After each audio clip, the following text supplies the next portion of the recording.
Friends, तो दोस्तों I hope कि आप सब ठीक होंगे। तो भाई बहुत दिनों के बाद यहाँ पे मैं वीडियो करने जा रहा हूँ और ये आपका 7 नवंबर का फर्स्ट शिफ्ट का एग्ज़ाम रिव्यू है। जी हाँ दोस्तों, सबसे पहले तो देख लेते हैं कि जो एग्ज़ाम का लेवल है वो कैसा आ रहा है। तो दोस्तों यहाँ पे देखिए, यदि इंग्लिश की बात करें तो आपका मॉडरेट आ रहा है, ईजी टू मॉडरेट आपका इंग्लिश आ रहा है, चाहे वो आपका इंग्लिश सेम रहता है, एक्स ग्रुप हो या वाई ग्रुप हो। लेकिन दोस्तों यदि रागा की बात करें तो भाई जैसा कि आप सभी बता रहे हो और एग्ज़ाम दे रहे हो, ये जो रागा का सेक्शन है वो आपका हार्ड से भी हार्डेस्ट यहाँ पे पूछा जा रहा है। तो दोस्तों आपको पैनिक होने की बिल्कुल भी ज़रूरत नहीं है। जिस प्रकार का आपका पेपर होगा कट ऑफ भी उतनी ही जाएगी, यानी जो कट ऑफ है वो बहुत कम जाने वाली है। भाई इस बार कट ऑफ की भी बात करेंगे, लेकिन यहाँ पे क्वेश्चंस देख लेते हैं जो कि आपके यहाँ पे फर्स्ट शिफ्ट में पूछे गए थे। तो इंग्लिश का क्वेश्चन था, एंटोम पूछा गया था, एग्रीवेट एग्रीवेट का आपसे एंटोम पूछा गया था। तो एग्रीवेट का एंटोम हो जाएगा क्या? एग्रीवेट होता है भड़काना, उकसाना। यदि इसके एंटोम की बात करिए तो काम हो जाएगा पैसिफाई, शांत करना, मिटिगेट कम करना, और एसवेज, इस प्रकार से ये सभी शांत करना के रूप में इसके एंटोम हो जाएंगे। तो ऑप्शन आपका डिपेंड करता है कि क्या ऑप्शन दिया गया था। तो दोस्तों यहाँ पे पैसेज पूछा गया था और पैसेज के 4 क्वेश्चंस थे, और पैसेज जो था इसमें वो आपका यहाँ पे अंडरस्टैंडिंग लेवल का पैसेज था, यानी डायरेक्टली आपको क्वेश्चंस नहीं देखने को मिल रहे थे, उसमें जो वोकेब थी उस बेस पे ये पैसेज था। तो एक आपका एरर का क्वेश्चन भी पूछा गया था। एरर पूछा गया था अनलेस से रिलेटेड। जी हाँ दोस्तों, अनलेस से रिलेटेड यहाँ पे 2 प्रकार की एरर्स बनती हैं आपके एग्जाम में। एक तो इनमें इन्वर्जन दिया जाएगा और या फिर इसके साथ यहाँ पे नोट का यूज कर दिया जाएगा। जी हाँ दोस्तों, अनलेस के साथ नोट का यूज नहीं होता है, लेकिन वहाँ पे आपको नोट का यूज करके ये वहाँ पे एरर दी जाती है। तो आपको देखना था कि क्या एरर इसमें दी गई थी। एक क्वेश्चन था आपका यहाँ पे जीके का क्वेश्चन था कि गांधी के राजनीतिक गुरु कौन है। तो दोस्तों गांधी जी के राजनीतिक गुरु हैं गोपाल कृष्ण गोखले। तो भाई रागा का जो सेक्शन आ रहा है आपका, उसमें जो जीके है वो आपकी बिल्कुल इजी, आप बोलो तो मॉडरेट लेवल की जो आपकी जीके है वो पूछी जा रही है। लेकिन जो आपको मैथ और जो रीजनिंग का सेक्शन है उसे भाई इस बार बहुत ही ज़्यादा टफ कर रहा है, थोड़ा सा टाइम टेकिंग, और वहाँ पे जो टाइम है वो मैनेज नहीं हो रहा है।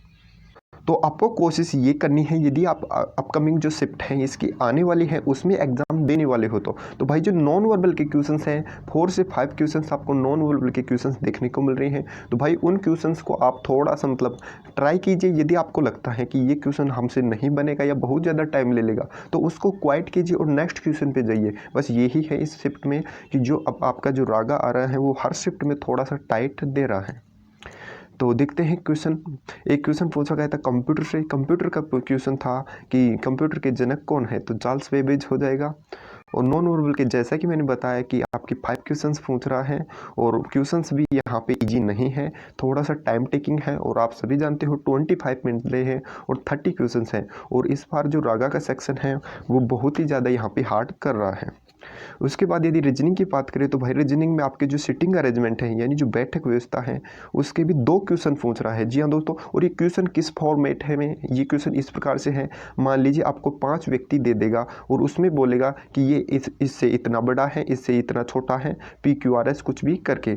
और उसके बाद ये आपको एक क्वेश्चन में डबल क्वेश्चन इस प्रकार से पूछ रहा है, उसकी अमीरी दे देगा या गरीबी दे देगा, इस प्रकार से कुछ भी दे देगा, लेकिन ये 2 क्वेश्चन बना रहा है एक क्वेश्चन में।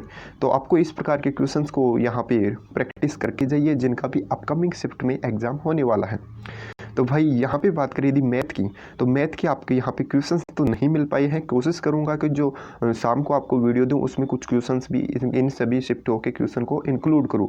तो टाइम एंड डिस्टेंस के क्वेश्चन थे, प्रॉफिट एंड लॉस के क्वेश्चंस थे, और एवरेज के आपके क्वेश्चंस पूछे गए हैं। टेग्नो से भी एक क्वेश्चन है, और फ्रैक्शन से क्वेश्चन था। तो फ्रैक्शन से क्वेश्चन यही था, फ्रैक्शन छोटी या बड़ी आपसे पूछ रहा है। उसमें कुछ इंटरचेंज करके फ्रैक्शन दे रहा है और फिर उसमें इंटरचेंज करके आपसे छोटी या बड़ी फ्रैक्शन पूछ रहा है। क्लॉक की यदि बात करें तो क्लॉक का क्वेश्चन है कि ये आपसे क्लॉक में कोई टाइम दे रहा है और फिर बोल रहा है कि जो घड़ी है आपकी यहाँ पे इतनी ज़्यादा कम और ज़्यादा हो रही है। उसके बाद आपको जो किसी निश्चित समय पे उसका देरी का समय या जल्दी का समय बताना है। तो इस प्रकार के आपके क्लॉक के क्वेश्चन आ रहे हैं। तो भाई क्वेश्चन सभी प्रकार के आ रहे हैं, और यहाँ पे जो रागा में सेक्शन में क्वेश्चन पूछ रहा है वो बिल्कुल भी इजी नहीं दे रहा है, यानी आपको यहाँ पे थोड़ी सी प्रैक्टिस करके जाओ, प्रैक्टिस के साथ ही वो क्वेश्चंस बनेंगे। तो एक क्वेश्चन था आपका यहाँ पे, राष्ट्रमंडल संघ का हाल ही में कौन सा देश सदस्य बना है। तो दोस्तों राष्ट्रमंडल जो संघ है इसका जो सदस्य बना है वो मालदीव बना है, तो करेक्ट आंसर था मालदीव। तो भाई वॉइस का क्वेश्चन है, और वॉइस का क्वेश्चन और नरेशन का क्वेश्चन तथा PQRS का भी एक एक क्वेश्चन यहाँ पे डेफिनेटली हर शिफ्ट में पूछा जा रहा है।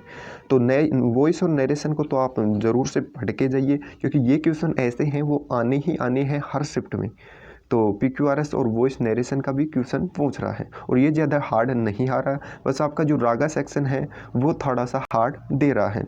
तो भाई संप्रति युद्ध अभ्यास ये पूछा गया था कि संप्रति जो युद्ध अभ्यास है वो किस देश के साथ है। तो जो संप्रति युद्ध अभ्यास है वो भारत और बांग्लादेश के बीच की मिलिट्री एक्सरसाइज है संप्रति। यदि बात करें मैत्री युद्ध अभ्यास की, जो मैत्री युद्ध अभ्यास है वो भारत का श्रीलंका के साथ युद्ध अभ्यास है, तथा जो संप्रति है वो भारत की बांग्लादेश के साथ है। तो इन दोनों में आप डिफरेंस की ध्यान रखिए, एग्जाम में पूछा जा सकता है नेक्स्ट शिफ्ट में। जो वहाँ पे मैत्री युद्ध अभ्यास है वो भारत का श्रीलंका के साथ युद्ध अभ्यास है। और भूगोल से आज जो क्वेश्चन पूछ रहा है ज्योग्राफी से, वो आपका रिवर से रिलेटेड क्वेश्चन है, यानी जो नदी है उनसे क्वेश्चन पूछ रहा है कि कौन सी नदी कहाँ से निकलती है, और जो शहर है, जो शहर स्थित है वो किस नदी के किनारे कौन सा शहर बसा हुआ है। तो इस प्रकार के क्वेश्चंस आपके एग्जाम में रिवर से पूछ रहा है।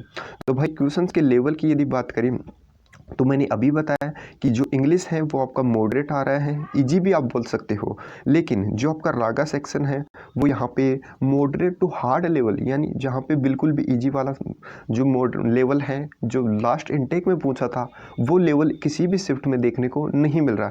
ऐसा नहीं है कि किसी शिफ्ट में रागा का सेक्शन ईजी दे रहा है और किसी में हार्ड, सभी शिफ्ट में जो रागा का सेक्शन है वो हार्ड दे रहा है। तो भाई कट ऑफ इस बार बिल्कुल आपके डाउन होने वाली है। जी हाँ दोस्तों, कट ऑफ डाउन होने वाली है, क्योंकि जो रागा का सेक्शन है वो हर शिफ्ट में हार्ड दे रहा है, और जो कैंडिडेट है वो क्वेश्चन अटेम्प्ट ही नहीं कर पा रहे। यानी जो टाइम टेकिंग क्वेश्चंस हैं, मैथ के भी क्वेश्चन सभी टाइम टेकिंग हैं, और रीजनिंग के भी क्वेश्चन सभी टाइम टेकिंग हैं। तो भाई सभी टाइम टेकिंग है तो टाइम मिल ही नहीं रहा वहाँ पे कैंडिडेट्स। यहाँ पे यदि बात करूँ एवरेज, तो आपके यहाँ पे 35 से 36 के अराउंड जो एवरेज है वो अटेम्प्ट कर रहे हैं कैंडिडेट्स।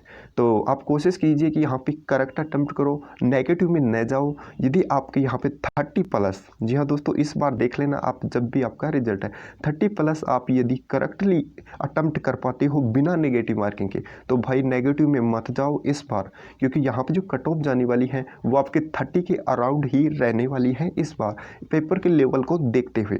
तो एक्सपेक्टेशन तो ये की जा रही थी, यानी जो 40 का टारगेट था वो बिल्कुल सही था लास्ट इनटेक के पेपर्स को देखते हुए, लेकिन इस बार जो पेपर का लेवल जो आ रहा है उसके अकॉर्डिंग आपकी जो कट ऑफ है वो 30 से ऊपर नहीं जाने वाली है किसी भी हालत में। तो भाई कोशिश कीजिए विदाउट नेगेटिव मार्किंग आप क्वेश्चंस को अटेम्प्ट कर पाओ 32, 33 जितना भी हो सके, लेकिन नेगेटिव में मत जाओ। तो चलिए दोस्तों मिलते हैं नेक्स्ट वीडियो में नेक्स्ट रिव्यू के साथ, तब तक के लिए जय हिंद जय भारत।